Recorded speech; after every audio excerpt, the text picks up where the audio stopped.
Bawat kalahok ay iikot ng gulong. Kung ano ang lumabas doon, iyon ang ipandidekorasyon nila sa cake. Wow, mukhang sinuwerte si Britney. Makakapagdekorasyon siya ng cake gamit ang ice cream. Yes. Ngayon, anting mouse tao ano siya. 100 kilos ano ang nangyayari at mainit na sili. Seryoso?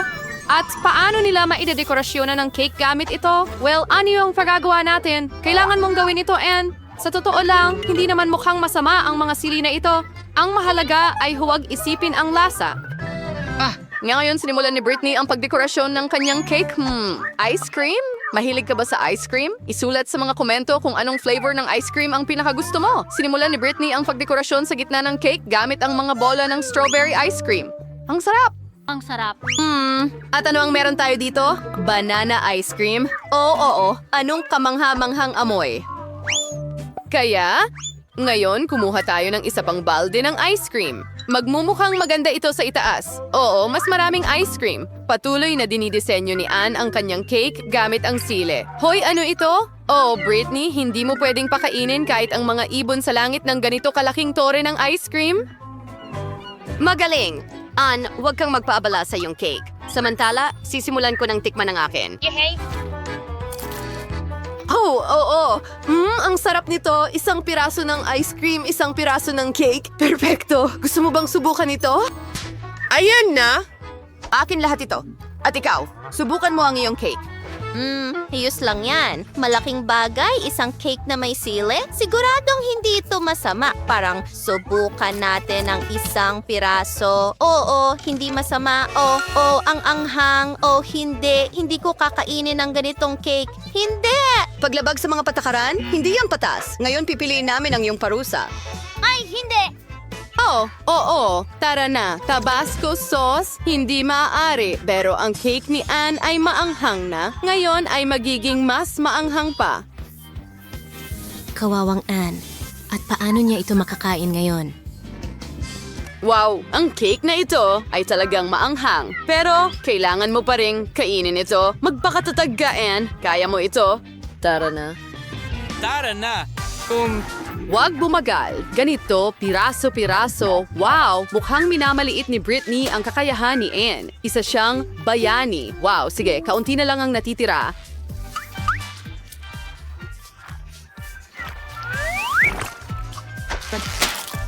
Oh, nagawa niya talaga. Magaling, Anne. Oh, mukhang ang lahat ng maanghang na pagkain na ito ay nagpaparamdam sa kanya ng, hindi. Nasusunog siya! Mag-ingat ka! Anong? Nakuha kita! Oh, hindi! Hindi ang cake ko! Oh, hindi! Tumawag ng doktor at mas mabuti kung bumbero. Kailangan natin ng tulong agad. And mag-ingat ka. Well, ayos lang ba, Britney? And ayos ka lang ba? O dapat mag-ingat ka sa maanghang na pagkain? O at nasira ang cake ni Britney? Well, may natitira pa at ang kahit ano, alam mo, ay mas mabuti kaysa wala. Handa na ang mga babae para sa ikalawang round. Bueno, paikutin mo ang ruleta, Britney. Nais namin sa'yo ng magandang kapalaran. Tiyak na kakailanganin mo ito. Wasabi. Anong katakot-takot? Hindi ito matamis kahit kaunti at hindi ito angkop sa pagdekorasyon ng cake. Kahit na baka makumbinsi kami ni Britney na iba. Sige, tingnan natin kung ano ang kay Anne. Wow, anong swerte. Dalawang bagay ng sabay. Mga tsokolate at Nutella. Ang sarap! Trauma. Oh, sige, Anne. Dapat ka na magsimula. Una, kunin natin ang Nutella. Ang sarap. Aba, paano ka makakatiis dito at hindi tikman ng kaunti? Ang tamis. Mukhang may ginagawa si Anne. Ano? Isang tagapagtayo? Ano ang ginagawa mo, Anne? Mukhang malinaw na ang lahat ngayon. Itatayo ni Anne ang kanyang dream cake gamit ang Nutella at candy bars. Maglagay tayo ng Nutella. Ngayon, dumaan tayo gamit ang roller para pantay ang pagkakalagay ng tsokolate. Magaling na trabaho. Ngayon, sukatin natin ang lahat gamit ang tape measure. Ganito. Lumipat tayo sa ilang mga bar. Idikit natin ang mga ito sa gilid ng cake ng ganito. Ilang bar sa itaas. Wow, mukhang nakatitig si Britney sa cake ni Anne. Panahon na para simulan mo ang iyong cake. Oh, ang wasabi cake ay, syempre, kawili-wili, hindi ba? Oh, marami dito, may kulang. Mukhang may ideya si Britney. Ngayon sinusubukan niyang magnakaw ng isang bagay. Ano ang binabalak mo, Britney? Mas madali talagang magtrabaho gamit ang ganitong pala. Magaling na trabaho. Hoy, Anne, ano ang ginagawa mo? Uupo ka na... Ay, hindi. Kumakain siya ng wasabi. Kailangan mong maging mas maingat sa trabaho, lalo na sa oras ng tanghalian. Oh, hindi natuwa si Anne doon. Well, Britney, oras na para tikman mo ang wasabi mo. Bon appetit. Nakakadiri. Hindi tulad ng cake ni Anne. Mukhang susubukan niya ito. Oh, Anne or track shares are purso. Oo, kakaunti ang gustong magbahagi ng ganitong cake. Britney, maaari mo lamang isipin ang mas mabuti kapalit ng iyong cake. Well, cake ni Anne, halimbawa, subukan natin ang isang piraso. Oo, hindi siya handang magbahagi. Samantala, halos tapos na ang mga babae.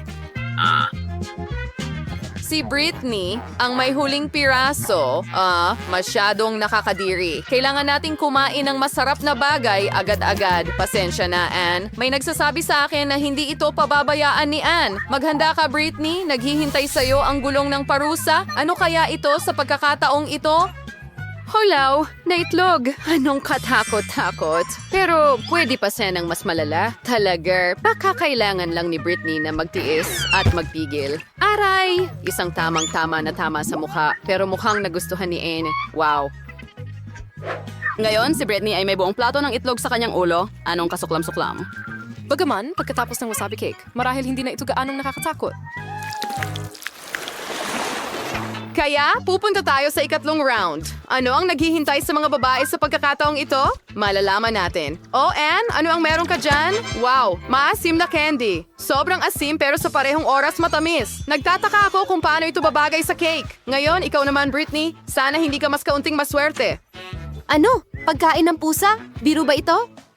Ang cake na may pagkaing pusa ay maaring magustuhan ng iyong alaga, pero para sa tao, nakakadiri pa rin ito. Bakit hindi ito bumubukas? Sige na. At si Anne ay walang ganitong problema. Wow, mag-ingat ka, Britney. Baka mawalan ka ng pangunahing sangkap. Tingnan mo lang ang mga candy ni Anne. Maganda ang mga ito at mas mabango kaysa sa pagkaing pusa. Oh, gusto ko talagang subukan ito. Susubukan ko ang isa. Oh, aray. Ang galing niyan.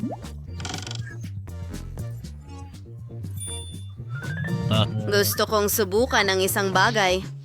Kahit amuyin ito. Oh, and oras na para palamutian ang cake gamit ang mga candy. Wow, tingnan mo lang ang mga matingkad na kulay na ito. Siguradong magiging napakasarap ng cake na ito. Super! Magaling, Anne! Ngayon, pwede mo na itong tikman. Uy, Britney, meron ka talagang sariling cake, ganyan. Hindi, Britney. Hindi ito gagana. Meron kang isang buong kahon ng pagkain. Kailangan mong ibuhos ang lahat. Mahusay! Oh, isang buong bunto ng pagkain ng pusa. Samantala, si Anne ay nag-i-enjoy sa kanyang cake. Sa bilis na ito, wala nang matitira. Kailangan mo na rin magsimulang kumain, Britney. Magsimula tayo sa isang piraso. Oh, napakapangit ng lasa. Hey, Kuting, paano ito nakarating dito? Gusto mo ba ng masarap na pagkain? Magaling! Talagang matalino kang bata. Hindi masamang plano, Britney. Oh, mukhang nakain ni Anne ang sobrang asim na candy. Mag-ingat. Mukhang kalaban ni Anne ang bagong kaibigan ni Britney. Pasensya na, pero ang pagkaing ito ay para sa kanya. Anong walang lasa na cake para kay Britney? Napakaswerte ni Anne sa sarap. Wow, ang asim ay talagang sobra na. Hindi ko alam kung maganda o masama ang pakiramdam niya. Tawag ng tulong? Magaling, ito na ang pagkakataon ko. Mr. Cat, ikaw na ulit. Huwag mo akong bibiguin. Oh, mas mabuti na ba ang pakiramdam mo? Oo, sa tingin ko napansin ni Anne na hindi patas ang laro ni Britney. Panahon na para sa gulong ng parusa. Paikutin mo, Britney. Ngayon malalaman natin kung ano ang naghihintay sa atin. Oh, hindi yan. Ang pinakakakilakilabot sa lahat ng parusa, cake sa mukha. Huwag mag-alala, Britney. Well, at least kinain ni Mr. Cat ang karamihan ng pagkain, hindi ba? Anong problema mo? Ilan ang marmalade ice? Marami ka niyan at ako'y may isa lang na sili. Anong ginagawa mo? Palabasin mo ako. Hindi ko alam. Hindi Maaaring hindi siya mukhang nakakatawa, pero siya ay masarap pa rin. Sa tingin ko ay naiinis si Milo. Sa tingin ko ang kalokohan ko ang magpapasaya sa kanya. Sana hindi ito masyadong mukhang malupit para sa kanya. Sa palagay ko, sobrang nakakatawa ito. Milo, tingnan mo ang ginawa ko. Ay, masakit ang mata ko. Wala na ito.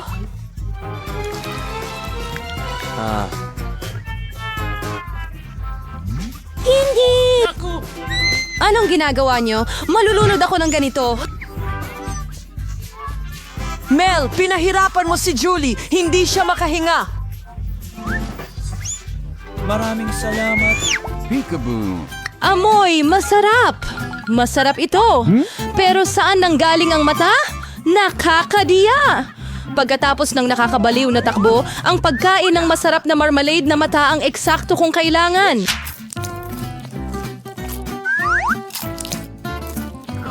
Okay. Sangayon ako, gusto ko ring pumunta at mahal ko ang aking mga goodies.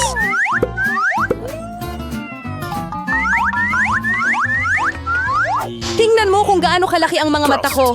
Alex, ano pa ang hinihintay mo? Kakainin ko ang mga mata mo mismo. Ano pa kaya? Kaya ko ang sarili kong tambak ng mga paborito ko. Bakit hindi mo ako bahaginan? Ikaw. Ano makiktabat yung muli mga itigibing? Mga babae, huwag niyo nang subukan. Wala akong ipagkakaloob kahit kanino sa inyo. Ano ang nangyayari? Napakaliwanag ng aking nakikita.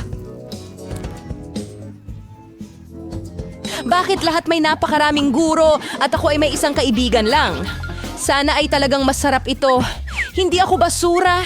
Hindi mo ba ako maitatapon?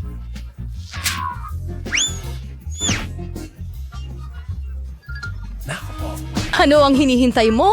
Kumilos ka na parang bata. Mayroon akong ideya para hatiin ang isang tsokolate sa ilang piraso. Siguradong gagawin ko ito. Sana hindi muling umiyak si Alex. Kunin ang Twix. Huwag mo lang kaming saktan gamit ang iyong lagari. Pero hindi kita kailangan. Ang lagari na ito ay para sa chocolate bar. Ang sarap nito. Salamat sa panonood. Diyos ko, ang pinakamasarap na Wix na natikman ko. Oh, panahon na para kumain ng tsokolate! Pero una, kailangan nating kunin ang reyna ng mga Reapers. Oh, pwede ko nang kainin ito. Maganda, napakaganda, pero may kulang. Alam mo kung saan perpekto ang tsokolate? Gatas. Oh.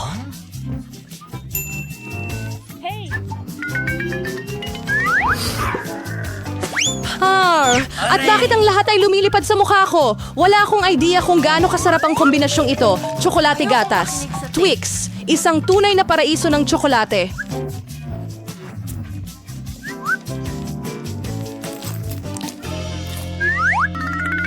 Ayokong maraming tsokolate. Ano ang tinitingnan mo?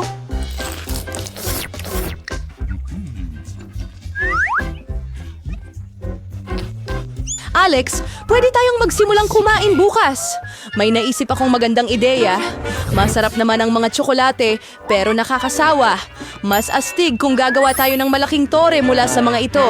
Magiging mahusay na pandikit ang Nutella.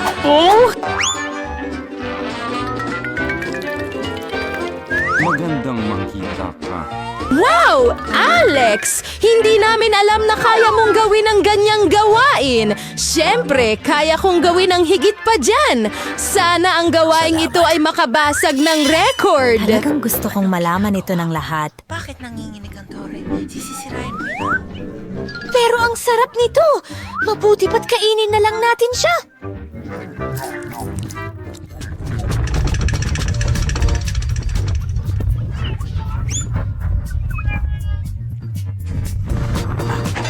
Alex, pasensya na. Ang sarap kasi ng tsokolate. Ayos lang, iniligtas ako ng helmet. Sayang lang tungkol sa tore. Hindi. Wow, may isang buong bundok ng chips. At akin lahat ito. Oh, ang daming chips. At meron akong isang napakaliit na chip. Hindi ko man lang ito matingnan ng maayos.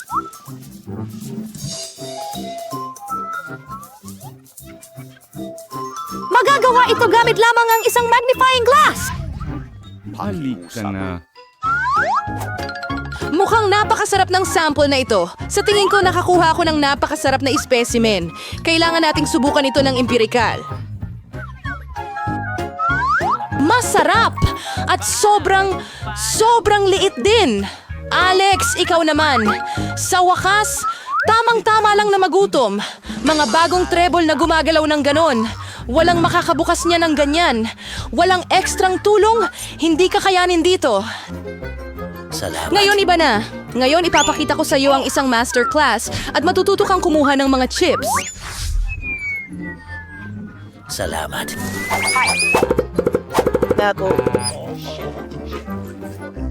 Sino lead? Ang mga chips ay literalmente mga pampatulog. Sa wakas, akin na upang kainin ang masarap na ito. Salamat. Oh, tigil! Masakit! Pasensya na pero wala akong magagawa. Masyadong masarap ang mga chips. Tama na!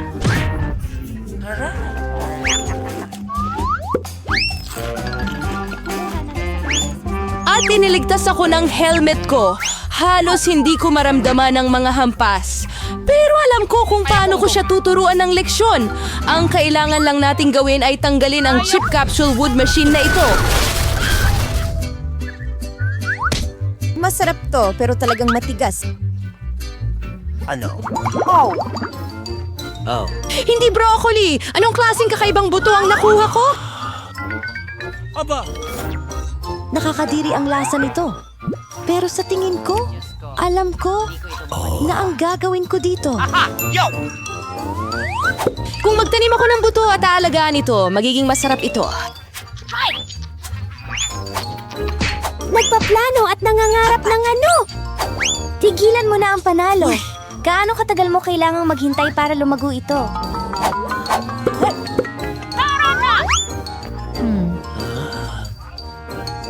Hindi ko alam. Ano ang hinihintay mo? Sigurado akong may oras ka para ayusin ang broccoli mo. Sinasakit ng hitsura nila ang tiyan ko. Parang may pusa sa bibig ko. Sa bibig ko, ang baho talaga. Kailangan nito ng maiinom. Nandyan lang.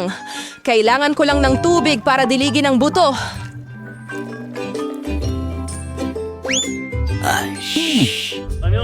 Oh guys, may nangyayari. Umiiling ito. Haha, si Julie nagtanim ng sarili niyang broccoli. Oo, medyo marami iyon. Ngayon, kailangan mo na itong kainin. Oh my God, naku! Kumusta ito? Salamat! Masarap ba ang lasa? Hindi! Nakakadiri. At tumigil sa paggalaw. Melon, ikaw na ngayon. Mel, ayaw kong kumain ng maraming broccoli. Pwede mong alisin ito. Tingnan mo, nariyan si Mickey Mouse. Saan? Nasa taing ako. Kayo naman. Ngayon kailangan nating alisin ang lahat ng broccoli. Wow, tumigil ka. Akala mo ikaw ang pinakamatalino? Hindi. Salamat. Abangan ko ang lahat ng broccoli mo para sa'yo. Natapos ko na. At narito lahat ng itinapon mo. Akala ko magkaibigan tayo. Ang mga kaibigan ay hindi naglolokohan kaya bon appetit.